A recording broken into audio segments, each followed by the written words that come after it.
Eh bien salut à toutes et à toutes, chers abonnés, on va se retrouver dans une vidéo spéciale 50 abonnés où on parlera de cheat et cheaters, rageurs, noobs, et je vais vous proposer des petits gameplays qui viennent de par-ci par-là dans YouTube et où je parlerai de la communauté francophone.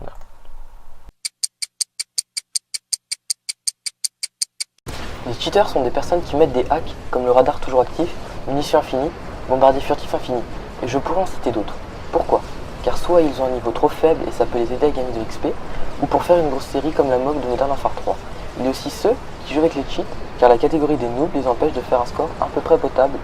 Les campeurs, les FMG9, les Akimbo, les strikers, nous reparlerons de ces armes dans la catégorie des noobs. Ensuite viennent ceux qui mettent les cheats pour embêter les autres joueurs et les faire rage quit, car ils ont la plupart de ces personnes ont une arme facile d'utilisation, avec balles illimitées, enfin tout ce qui s'ensuit. C'est rare, mais il y en a.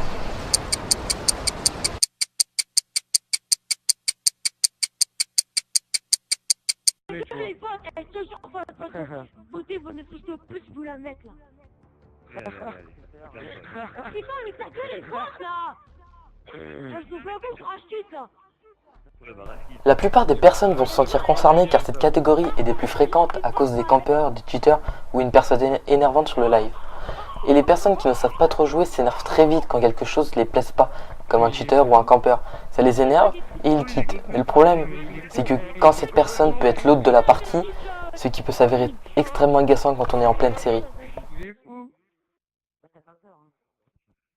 Ah la danse chez nous.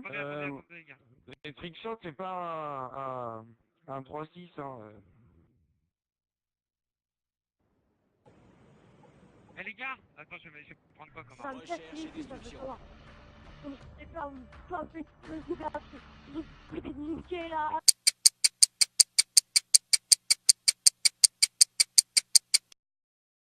Les noobs sont des personnes extrêmement énervantes, du fait qu'elles utilisent des armes carrément abusées, ce qui a pour fait de faire rage quit certaines personnes. Car que ça plaise ou non, certaines armes sont bien plus puissantes que d'autres, comme le FMG9 Akimbo. Il faut bien préciser Akimbo, car seule, elle a une forte cadence, on pourrait simplement la mettre dans une catégorie arme facile d'utilisation. L'Akimbo, lui, est très facile d'utilisation et complètement abusé. Vous en avez sûrement rencontré sur des parties, et c'est vraiment très chiant quand on est en série de se l'avoir cassé par un putain de FMG9, ce qui pour la plupart du temps a pour fait d'énerver les gens. Maintenant le striker. La vidéo va tout vous expliquer. Hello, je suis Ayenke, bienvenue sur mon guide vidéo. Dans cette nouvelle session, nous allons étudier de près un cas particulier qui possède un mode de tir unique dans son genre parmi les modèles de sa catégorie. Il s'agit du Striker. Un fusil à pompe qui n'en est pas vraiment un puisqu'il s'agit d'une arme semi-automatique, la seule de sa catégorie. Alors oui, le Striker n'est pas un fusil à pompe, c'est une arme semi-automatique tout comme le AA-12 et l'USAS-12 qui sont des fusils automatiques ou le modèle 1887 qui est une arme à levier. Mais voilà, le terme utilisé dans le jeu c'est fusil à pompe, donc c'est celui que j'utiliserai pour plus de compréhension. Commençons par examiner la portée de l'arme en dévoilant l'un des principaux défauts de ce modèle puisque le Striker posséderait la plus petite portée de sa catégorie si le AA-12 n'existait pas.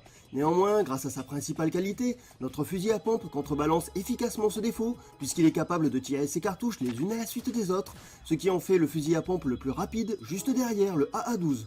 A titre de comparaison, le Striker aura approximativement le temps de tirer 3 cartouches entre 2 tirs du SPAS-12. En ce qui concerne le recul du Striker, nous avons affaire là à un autre défaut de ce modèle, puisqu'en plus de s'accumuler rapidement du fait de la grande cadence de l'arme, ce recul est relativement élevé. On peut même le considérer comme le plus important de cette catégorie, puisque celui du AA-12 est moins grand, et que les autres fusils ont une cadence trop lente pour que le recul puisse être aussi gênant. Quant au temps de rechargement de l'arme, chaque cartouche chargée demandera une demi-seconde supplémentaire. En d'autres termes, dans le temps nécessaire en moyenne à un fusil d'assaut pour recharger, le Striker aura presque une demi-dizaine de cartouches déjà prêtes à être utilisées. Le Striker possède 3 chargeurs de 12 cartouches, soit 36 cartouches en tout, la plus grande quantité de munitions de la catégorie des fusils à pompe, aux côtés de l'USAS-12, du modèle 1887 et du KSG-12. Notez d'ailleurs que le Striker possède les chargeurs les plus grands à égalité avec le KSG-12. Pour ce qui est de la précision de l'arme, on peut rapprocher la dispersion des impacts à celle des fusils d'assaut, ce qui est donc une précision modérée, moins grande que celle des pistolets mitrailleurs, mais pas aussi petite que celle des fusils mitrailleurs.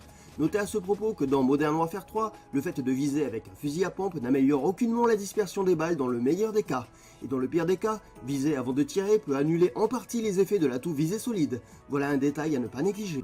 Pour finir, nous allons parler des snipers avec ACOG, donc je dis surtout la oui, car ce sont pour moi des abominations, car quand on joue ACOG, ça va, mais quand c'est toute une team qui campe aux barrettes ACOG, tout de suite ça devient chiant. that means I can attach attachments onto my secondary gun, which is the UMP.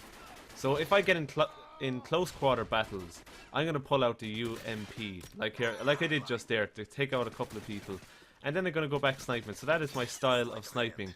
I want to be a sniper in this game, but I also want to maintain high kill streaks, or high kill death ratios even. So in this game, we're playing team deathmatch. So you know, if you do your job well, you're getting a lot of kills for your team while keeping your deaths low.